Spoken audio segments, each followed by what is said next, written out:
ಇದನ್ನು ಬಾಯಲ್ಲಿ ಇಟ್ಟರೆ 1 ಸೆಕೆಂಡ್ಗಿಂತ ಕಡಿಮೆ ಸಮಯದಲ್ಲಿ ಕರಗಿ ಹೋಗುತ್ತದೆ. ಇದು ಗಟ್ಟಿಯಾಗಿದೆ, ಬೆಣ್ಣೆಯಿಂದ ಕೂಡಿದೆ ಮತ್ತು ಶುದ್ಧ ತುಪ್ಪ ಹಾಗೂ ಹುರಿದ ಕಡಲೆ ಹಿಟ್ಟಿನ ಸುವಾಸನೆಯನ್ನು ಹೊಂದಿದೆ. ಇಂದಿಗೂ ಮೈಸೂರು ಪಾಕ್ ದಕ್ಷಿಣ ಭಾರತದ ಸಿಹಿ ತಿಂಡಿಗಳ ರಾಜ ಎಂದೇ ಖ್ಯಾತವಾಗಿದೆ. ಪ್ರತಿಯೊಂದು ಮದುವೆ, ಹಬ್ಬ ಮತ್ತು ವಿಶೇಷ ಸಮಾರಂಭಗಳಲ್ಲಿ ಇದು ಕಡ್ಡಾಯ. ಆದರೆ ಇದರ ಈ ಭವ್ಯ ಇತಿಹಾಸದ ಹಿಂದೆ ಒಂದು ರೋಚಕ ಸತ್ಯವಿದೆ.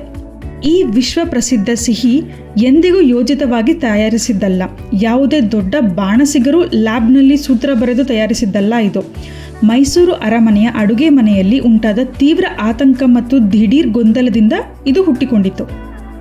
1935 ಮೈಸೂರು ಸಂಸ್ಥಾನದ ಒಳಭಾಗ.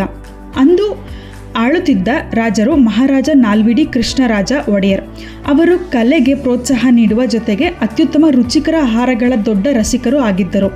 ಮೈಸೂರು ಅರಮನೆಯ ಅಡುಗೆ ಮನೆ ಕೇವಲ ಅಡುಗೆ ಮಾಡುವ ಜಾಗವಾಗಿರಲಿಲ್ಲ, ಅದೊಂದು ದೊಡ್ಡ ಪಾಕ ಪದ್ಧತಿಯ ಪ್ರಯೋಗಾಲಯವಾಗಿತ್ತು. ವಿದೇಶಿ ಗಣ್ಯರು, ಬ್ರಿಟಿಷ್ ಅಧಿಕಾರಿಗಳು ಮತ್ತು ರಾಜಮನೆತನದ ಅತಿಥಿಗಳು ಇಲ್ಲಿಗೆ ಬರುತ್ತಿದ್ದರು. ಈ ದೊಡ್ಡ ಅಡುಗೆ ಮನೆಯ ಜವಾಬ್ದಾರಿ ಹೊತ್ತಿದ್ದ ಮುಖ್ಯ ಬಾಣಸಿಗರು ಕಾಕಸೂರ, ಮಡಪ್ಪ. ಹೊಸ ರುಚಿಗಳನ್ನು ಕಂಡುಹಿಡಿಯುವಲ್ಲಿ ಮತ್ತು ರಾಜರ ಮನಸ್ಸು ಗೆಲ್ಲುವಲ್ಲಿ ಮಡಪ್ಪ ನುರಿತವರು.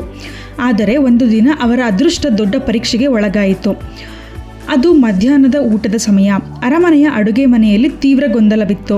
ರಾಜ ಮನೆತನದವರಿಗಾಗಿ ಮತ್ತು ಅತಿಥಿಗಳಿಗಾಗಿ ಭರ್ಜರಿ ಔತಣಕೂಟ ಸಿದ್ಧವಾಗಿತ್ತು. ಎಲ್ಲ ಭಕ್ಷ್ಯಗಳು ಸಿದ್ಧವಾಗಿದ್ದವು, ಒಂದನ್ನು ಹೊರತುಪಡಿಸಿ, ಅದೇ ಸಿಹಿ ತಿಂಡಿ. ಸಮಯ ಮೀರಿ ಹೋಗುತ್ತಿರುವುದನ್ನು ಗಮನಿಸಿದ ಕಾಕಸೂರ ಮಡಪ್ಪ ದಿಢೀರನೆ ಯೋಚಿಸಬೇಕಾಯಿತು. ಅವರ ಕೈಗೆ ಸಿಕ್ಕ ಕಡಲೆ ಹಿಟ್ಟು, ಸಕ್ಕರೆ ಮತ್ತು ವಿಪರೀತ ತುಪ್ಪವನ್ನು ಅವರು ತೆಗೆದುಕೊಂಡರು. ಯಾವುದೇ ಅಳತೆ ಇಲ್ಲದೆ ಕಡಲೆ ಹಿಟ್ಟು ಮತ್ತು ಸಕ್ಕರೆ ಪಾಕವನ್ನು ದೊಡ್ಡ ಬಾಣಲಿಗೆ ಹಾಕಿ ಅದರ ಮೇಲೆ ಬಿಸಿಯಾದ ತುಪ್ಪವನ್ನು ಸುರಿದು ಸೌಟು ಆಡಲಾರಂಭಿಸಿದರು. ಆದರೆ ಅಷ್ಟರಲ್ಲಿ ದೊಡ್ಡ ಅನಾಹುತವೇ ಆಯಿತು. ಮಿಶ್ರಣವು ಉಕ್ಕಿ ಹರಿಯಲು ಪ್ರಾರಂಭಿಸಿತು ಮತ್ತು ನೊರೆಯಂತೆ ಉಬ್ಬಿಕೊಂಡಿತು. ಸಂಪ್ರದಾಯದ ಪ್ರಕಾರ ಸಕ್ಕರೆ ಪಾಕ ಸರಿಯಾಗಿ ಬರಬೇಕು. ಮಡಪ್ಪ ತಾನು ಎಲ್ಲವನ್ನೂ ಹಾಳು ಮಾಡಿದೆ ಎಂದು ಗಾಬರಿಗೊಂಡರು. ರಾಜನ ಕೋಪಕ್ಕೆ ತುತ್ತಾಗುತ್ತೇನೆ ಎಂದು ಹೆದರಿ ಆ ಕುದಿದಿದ್ದ ನೊರೆಯಾದ ಮಿಶ್ರಣವನ್ನು ಯಾರೂ ನೋಡದಂತೆ ಒಂದು ಮೂಲೆಯಲ್ಲಿ ಮುಚ್ಚಿಡಲು ಪ್ರಯತ್ನಿಸಿದರು. ರಾಜರ ಭೋಜನ ಮುಕ್ತಾಯಗೊಂಡಿತು. ಅಂತಿಮವಾಗಿ ಮಹಾರಾಜರು ಸಿಹಿ ಕೇಳಿದರು. ಬಡಬಡಿಸುತ್ತಾ ಭಯದಿಂದಲೇ ಮಡಪ್ಪ ತಾನು ಉಳಿಸಿಕೊಂಡಿದ್ದ ಆ ವಿಚಿತ್ರ ಸಿಹಿಯನ್ನು ಬಡಿಸಿದರು. ರಾಜರು ಅದನ್ನು ಒಂದು ತುಂಡು ಬಾಯಿಗೆ ಹಾಕಿಕೊಂಡರು. ಇಡೀ ಕೋಣೆಯಲ್ಲಿ ನಿಶ್ಶಬ್ದ ಆವರಿಸಿತು. ಆದರೆ ರಾಜರ ಕೋಪಗೊಳ್ಳುವ ಬದಲು ಅವರ ಮುಖದಲ್ಲಿ ಅಚ್ಚರಿಯ ನಗು ಮೂಡಿತು. ಆ ಆಕಸ್ಮಿಕ ಮಿಶ್ರಣದ ಒಳಗಡೆ ಉಂಟಾದ ಸಣ್ಣ ರಂಧ್ರಗಳಲ್ಲಿ ತುಪ್ಪ ತುಂಬಿಕೊಂಡು ಅದು ಬಾಯಲ್ಲಿ ಇಡುತ್ತಿದ್ದಂತೆ ಕರಗುವಂತಾಯಿತು. ಅದರ ರುಚಿಗೆ ಮಾರು ಹೋದ ರಾಜರು ತಕ್ಷಣ ಮಡಪ್ಪ ಅವರನ್ನು ಕರೆದು ಈ ಸಿಹಿ ಹೆಸರೇನು ಎಂದು ಕೇಳಿದರು.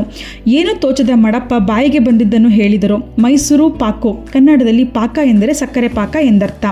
ರಾಜರಿಗೆ ಆ ಸಿಹಿ ಎಷ್ಟು ಇಷ್ಟವಾಯಿತೆಂದರೆ ಮಡಪ್ಪ ಅವರು ಅರಮನೆಯ ಗೇಟ್ನ ಹೊರಗಡೆ ಒಂದು ಅಂಗಡಿ ತೆಗೆದು ಸಾಮಾನ್ಯರಿಗೂ ಇದನ್ನು ತಲುಪಿಸುವಂತೆ ಆಜ್ಞೆ ಮಾಡಿದರು.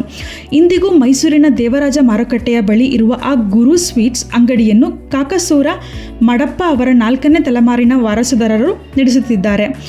ಅವರು ಇಂದಿಗೂ ಅದೇ ಹಳೆಯ ರಹಸ್ಯ ಪಾಕ ಪದ್ಧತಿಯನ್ನು ಅನುಸರಿಸುತ್ತಿದ್ದಾರೆ. ಅಡುಗೆ ಮನೆಯಲ್ಲಿ ನಡೆದ ಒಂದು ಆಕಸ್ಮಿಕ ಹೇಗೆ ರಾಜಮನೆತನದ ಐತಿಹಾಸಿಕವಾಯಿತು ಎಂಬುದಕ್ಕೆ ಮೈಸೂರು ಪಾಕ್ ಸಾಕ್ಷಿಯಾಗಿದೆ. ಈ ರೋಚಕ ಇತಿಹಾಸ ನಿಮಗೆ ಇಷ್ಟವಾಗಿದ್ದರೆ ಲೈಕ್ ಮಾಡಿ, ಸಬ್ಸ್ಕ್ರೈಬ್ ಮಾಡಿ ಮತ್ತು ನಿಮ್ಮ ನೆಚ್ಚಿನ ಸಿಹಿ ಯಾವುದು ಎಂದು ಕಮೆಂಟ್ ಮಾಡಿ ತಿಳಿಸಿ.